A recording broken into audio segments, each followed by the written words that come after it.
She was the kind of woman people looked through, not at. Cleo Marsh had made a career of it. 31 years old, 5'4", and built like her grandmother always said, sturdy. The kind of sturdy that meant her office chair creaked when she sat down too fast. That meant she shopped online because the fluorescent lights in change rooms were nobody's friend. That meant she had perfected the art of making herself small in spaces where she took up more room than she was supposed to. She wore dark colors. She kept her voice low. She did her job so quietly and so well that the men on the executive floor had stopped registering her face entirely, which was exactly how she liked it. The Marchetti Group occupied the top 4 floors of a glass tower in downtown Montreal, and on paper, it was a legitimate holding company. Real estate, private equity, import logistics. Cleo had been their senior financial analyst for 3 years. She tracked the numbers, filed the reports, and did not ask questions. She was very good at not asking questions. She was even better at understanding exactly what the answers would be if she did. The men who came and went from the 42nd floor did not look like accountants. They did not look like real estate developers. They moved through the marble lobby the way weather moved, with a kind of inevitability that made you want to step aside before you even knew why.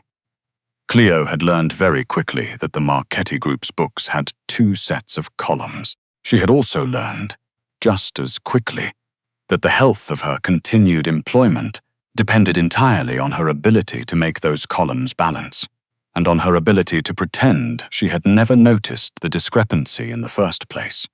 She was, above all things, practical. It was a Wednesday in November, which was important only because it meant it was raining in Montreal, in that particular grey, miserable way that made the whole city look like it was slowly dissolving into the St. Lawrence. Cleo had eaten her lunch at her desk, a toasted bagel from the place downstairs and an overly ambitious salad she had abandoned halfway through, and was working through a set of offshore transfer records when her desk phone rang. She picked it up without looking away from her screen. "Financial analysis. This is Cleo. Come to the 42nd floor." The line went dead. She sat very still for a moment. The rain streaked down the window beside her. Her screen glowed with rows of numbers that suddenly seemed much less important. She had never been to the 42nd floor. Nobody in her department had. She saved her work. She straightened her blazer. Navy, sensible, the kind of thing that said, "I am a professional person who makes no waves." And she took the elevator up, and she reminded herself, the whole way up, that she had done nothing wrong. Which was true. Which was also not the kind of thing that had historically mattered much to men, like the ones who ran the Marchetti Group. The doors opened onto a floor that looked nothing like the 12 floors below it. No open-plan desks, no buzzing overhead lighting, no smell of printer toner and cold coffee. Up here, everything was dark wood and low light, and the carpet was thick enough to swallow sound. 2 men stood by the elevator bank. They were large in the uncomplicated way that suggested their job was to be large, and they looked at her the way people look at a delivery they weren't expecting. "Cleo Marsh," one of them said. Not a question. Yes. He nodded toward a set of double doors at the end of the hall. She walked toward them, and she was proud, genuinely, quietly proud, that her hands didn't shake. The office beyond the doors was vast and almost aggressively understated. One wall was entirely Glass City, and the grey river and the grey sky beyond. There was a desk, solid, dark. Yes, the kind of desk that had been built to outlast everyone in the room. And behind it sat a man she had seen exactly twice before, once in a photograph in the lobby, and once at a distance in the parking garage, getting into a black car that cost more than her apartment. Etienne Voss, 42 years old, chairman and sole principal of the Marchetti Group, born in Quebec City to a Belgian father and a Haitian-Canadian mother, which explained the particular combination of bone structure and stillness that made him look less like a person and more like something that had been carved deliberately. He had the kind of face that didn't give you anything. No warmth, no irritation, no flicker of recognition, just dark eyes that moved over her once, efficiently, the way you scan a document for the relevant line. He did not stand. He did not gesture to a chair. "You found the error in the LaPointe transfers," he said. "It wasn't a question either." Cleo clasped her hands in front of her. "Yes, $13,000, buried across 6 sub-accounts over 4 months. 14-2, she said. The last transfer was split. Most people would have missed it. Something shifted in his expression.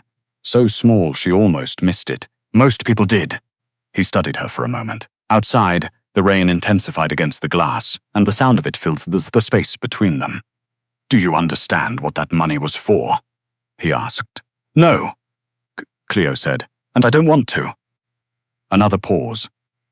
Longer this time. "Sit down, Miss Marsh." She sat. "You've been with the company for 3 years," he said.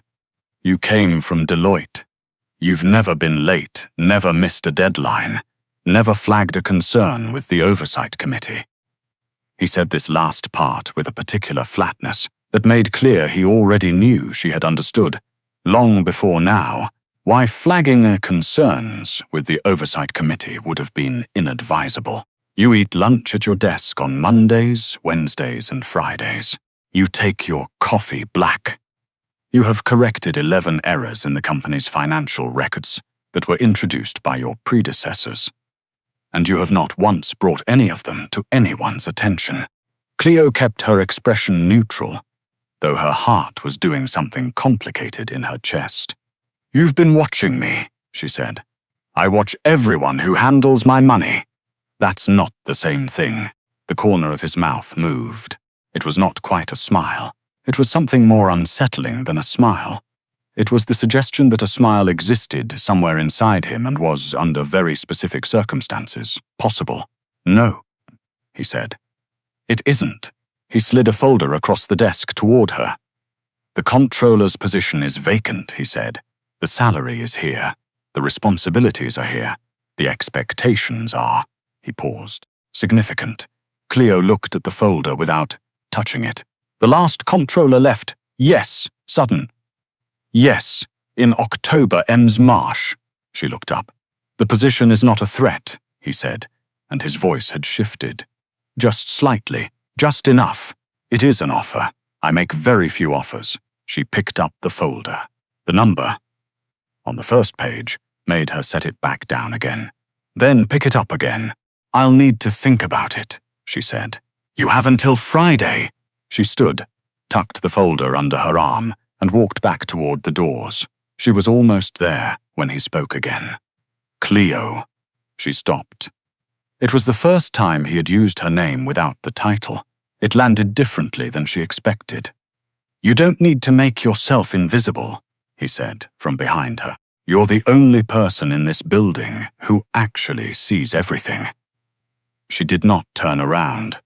She walked through the doors and across the thick carpet and back to the elevator, and when the doors closed and she was alone, she pressed her back against the wall and let out a breath that had been living in her chest for the last 20 minutes.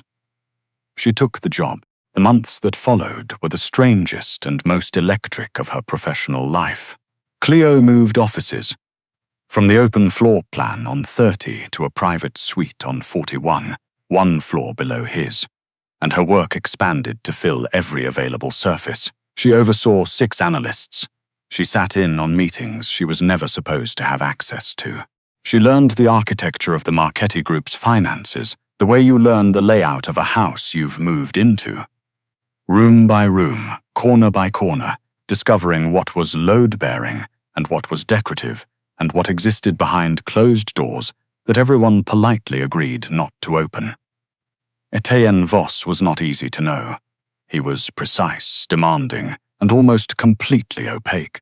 He communicated in sentences so stripped of excess that the first time he told her good work, she had to replay the conversation twice to make sure she'd heard it right. He arrived before anyone else and left after everyone else, and when he did speak to her, in brief, sharp bursts across her desk or his, never quite looking at her directly. It was always about work, always specific, always devoid of the social cushioning that most people use to make professional interaction bearable. And yet, he remembered things, small things. The way she took her coffee, that she kept the temperature in her office 3 degrees warmer than standard because she was always cold.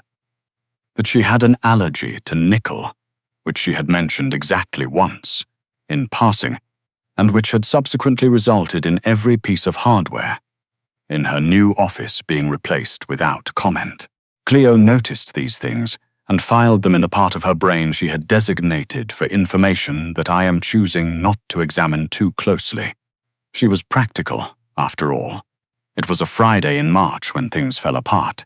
She had stayed late, not unusual, working through a discrepancy in the shipping manifests from a logistics partner in Vancouver. The 41st floor was empty. The cleaning crew had come and gone.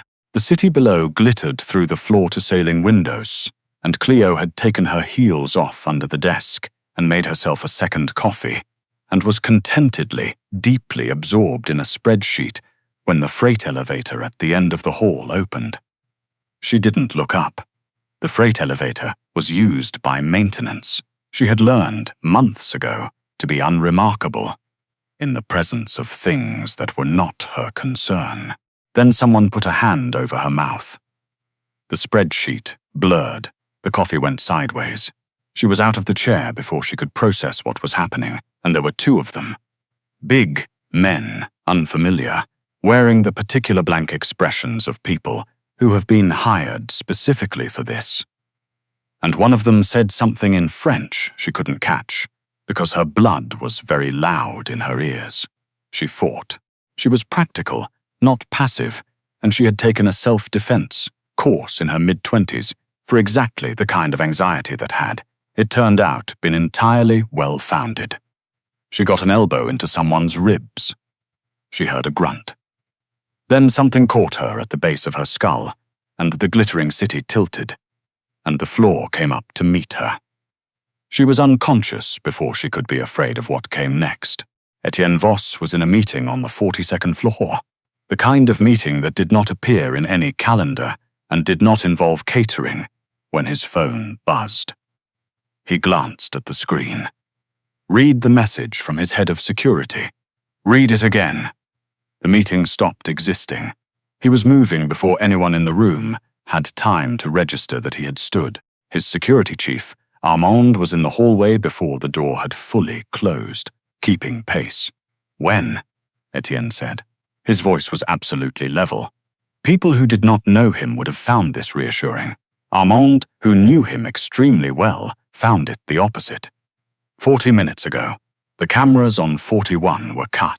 We didn't catch it until the maintenance system flagged the freight elevator. "Who? Working on it?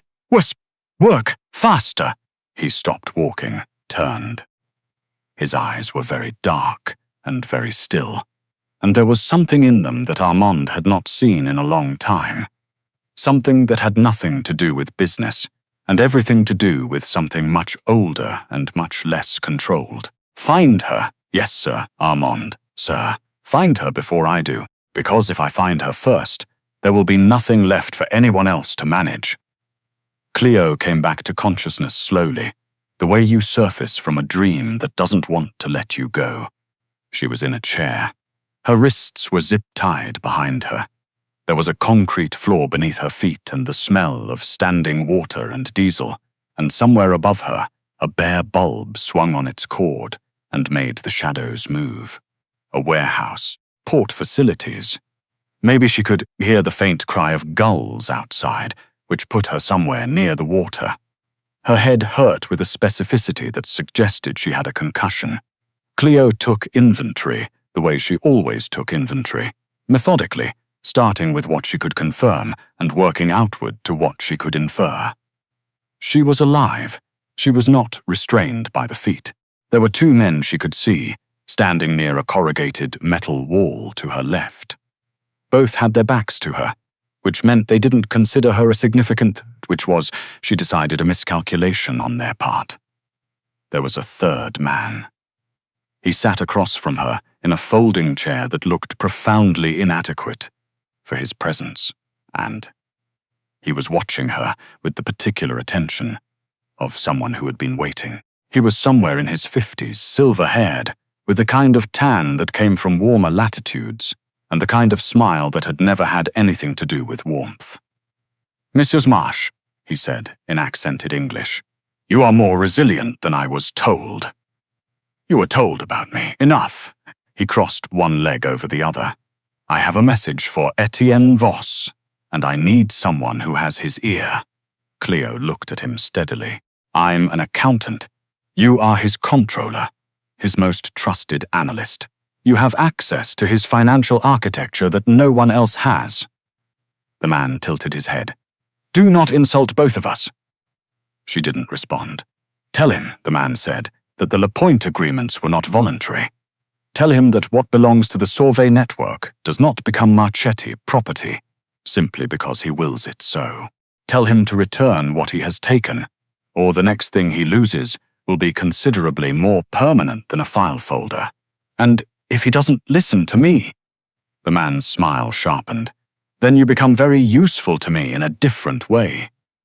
The men by the wall turned around. Cleo said nothing. She was calculating distances, positions, the angle of the light, the weight of the chair beneath her, whether the zip ties were the kind you could loosen with friction, or the kind that only cut into you when you tried. She was frightened in the clean, practical way she had learned to be frightened, not the kind that paralyzed, but the kind that sharpened the edges of things. She was also buying time, though she couldn't have said precisely what she was buying it for. As it turned out, she didn't need much. The corrugated wall to her right came off its hinges. It was not a subtle entry. There was a sound like a thunderclap, and then the wall was simply not where it had been, and the cold March air came rushing in with the rain, and the men who came through it moved the way Cleo had come to recognize, with the particular economy of people who had done this before and expected to do it again, and had long since stopped finding it remarkable. Armand came through first, then 4 others. Then the door on the opposite wall opened simultaneously, and there were more. And then Etienne Voss came through the ruined wall. He was not wearing a suit jacket. His shirt was dark and his sleeve was rolled, and there was something in the way he moved that was different from how he moved in the offices and the boardrooms. There was no moderation in it, no management. He looked like what he was. He looked like what he had always been, underneath the dark wood desks and the legitimate holding companies and the very expensive restraint. He looked like a man who had decided that tonight had no rules. His eyes found her immediately. They moved over her, her face, the blood she could feel drying at her temple, her wrists behind the chair, and whatever composure he maintained in every other context ceased entirely. The silver-haired man stood. "Voss," he began. Etienne crossed the distance between them in 3 strides, and the silver-haired man did not finish his sentence.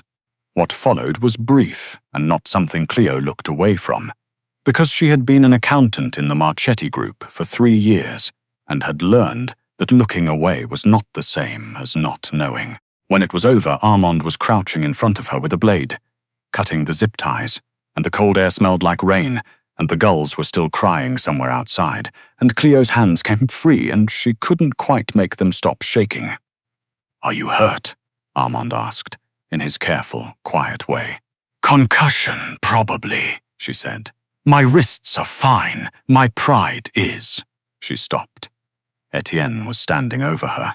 He had come close without her registering it, which was not something that happened to her often. He was looking at her face, specifically at the dried blood above her ear and the bruising she could feel spreading across her cheekbone. And he looked like something had been taken away from him, and he was working very hard to remember that the emergency was over. "Can you stand?" he asked. "Yes." She stood. Her legs were steadier than she expected. She was proud of that. He reached out and, very carefully, with a deliberateness that seemed to cost him something, lifted her chin with 2 fingers to look at the damage to her face. His touch was extraordinarily gentle, which was the most disorienting thing that had happened to her all evening, and she had been kidnapped. "You need a hospital. I need my laptop," she said. The Vancouver manifests were Cleo. She stopped. He was looking at her with the kind of attention she had spent 3 years being almost looked at with, and there was nothing managed about it now, nothing restrained. It was direct, and it was open, and it was. She realized with a lurch of something she was thoroughly unprepared for, afraid. Not of her. For her, he had been afraid. "The manifests will keep," he said quietly. She didn't say anything. She couldn't quite find the words for it, for the way the fear was leaving her now, and something else was trying to come in, something she had no spreadsheet for. "Come on," he said, and his hand moved to her back, not her elbow, not impersonal and guiding, but the flat of his palm between her shoulder blades, warm through the fabric of her blazer, something that was unmistakably chosen, and he walked her toward the opening in the wall and out into the Montreal night. The hospital kept for 4 hours. Moderate concussion. 2 lacerations. Significant. Bruising to the face and wrists. She was given ice and painkillers, and a gown that was specifically designed to make a person feel undignified, and she bore all of it with the same quiet practicality she brought to the 12-hour weeks, and the spreadsheets, and the 2 sets of columns she had never asked about. Etienne stayed. This was not something she had expected. She had expected Armand, maybe, or one of the other assistants, or a car and a hotel room and a message in the morning. She had not expected Etienne Voss to sit in a hospital chair 4 feet from her bed and not leave, not for the blood work or the CT scan or the hours of waiting in between. He worked from his phone. He didn't hover. He didn't perform concern. He was simply there, in the way that solid things are simply there, occupying space, making the room feel different. At some point past midnight, when the ward had gone quiet and the painkillers had taken the sharp edge off the headache, she looked at him across the dark room. "You know what the silver-haired man told me," she said. "Yes. Was he right? About the LaPointe agreements?" Etienne set his phone down. He looked at her with the full, direct attention that she had spent months pretending not to notice. "Yes and no," he said. "The Sauvé network has been using our logistics channels without agreement and without compensation for 7 years. What I took was the difference." A pause. "I took it formally, which they objected to. So you started a war over an accounting dispute." Something that was almost a smile. "I started a war over what was owed." Cleo considered this for a moment, her ice pack pressed to her cheek. "You could have told me. You specifically told me you didn't want to know. That was before someone put me in a warehouse." "Fair," he said. The silence that followed was different from their office silences. It had a different texture, looser, like something had shifted in the structure of the space between them, and neither of them was in a hurry to put it back. "Etienne," she said. "Yes, why did you replace all the hardware in my office?" He was quiet for a moment. "You mentioned the allergy. Once. In a meeting about something else entirely. I know. That's not something people do. For an employee." He looked at her very directly. "No." Cleo set the ice pack down. "How long have you?" "Since the first week," he said. "You found an error that 3 previous analysts had missed, and you said nothing, and I wondered why you stayed." A pause. "And then I understood that you stayed for the same reason I built this company in the first place, because you are very good at what you do, and you needed somewhere to do it, and you were not going to apologize for either of those things." Cleo felt something behind her sternum do something complicated. "I'm not." She stopped, started again. "I'm not. I don't look like the kind of person who—" Cleo, his voice was quiet and absolute. "I know exactly what you look like. I have always known exactly what you look like." She looked at him. The hospital room was dim and still, and the painkillers were soft at the edges of everything, and Etienne Voss was sitting 4 feet away from her looking at her, like she was the thing he had been accounting for all along. She was not a woman who cried easily. She was practical and self-contained, and she had made an art form of not requiring things from anyone. But something about being looked at like that, not past, not through, not despite, but directly and without hesitation, did something to the architecture of everything she had spent a long time carefully constructing. "I don't know what to do with that," she said, honestly. "I know," he said. "You don't have to do anything with it tonight." The Sauvé network problem was resolved, as these things were resolved, in the weeks that followed, quickly, quietly, and with a completeness that no one who worked on the 42nd floor would speak of later. Armand handled the logistics. Etienne handled the principle of the thing. Cleo, when she returned to work, 3 days later, not 7, because she was practically incapable of staying home, handled the paperwork that officially did not exist. She had moved her lunch hour. This was a small thing, but she had stopped eating at her desk on Wednesdays and instead ate in the small boardroom on 42 that had a view of the river, because Etienne had mentioned once, with the elaborate casualness of a man who had thought about it considerably more than he was letting on, that the light was good there in the afternoons. It turned out he also ate there on Wednesdays. He had been very careful about it. No pressure, no declaration. Just Wednesday lunches in a boardroom with a river view, working through things separately and then, gradually, together. Him asking her opinion on matters that were not strictly financial. Her asking him questions she had previously filed under information I am choosing not to examine. She discovered that he had opinions about wine and architecture, and almost no opinions about anything on television. She discovered that he had been raised partly by a grandmother in Quebec City who had, he said, very specific views about what made a person worth knowing. She discovered that he laughed rarely and quietly, and that when he did it, transformed his face entirely, made him look younger and less carefully constructed. Made her want to say something funny again immediately. She also discovered, in a way that was less conversation and more simply the accumulation of evidence, that the careful, deliberate consideration he gave to her comfort and preferences in the office was not professional management. Had never been professional management.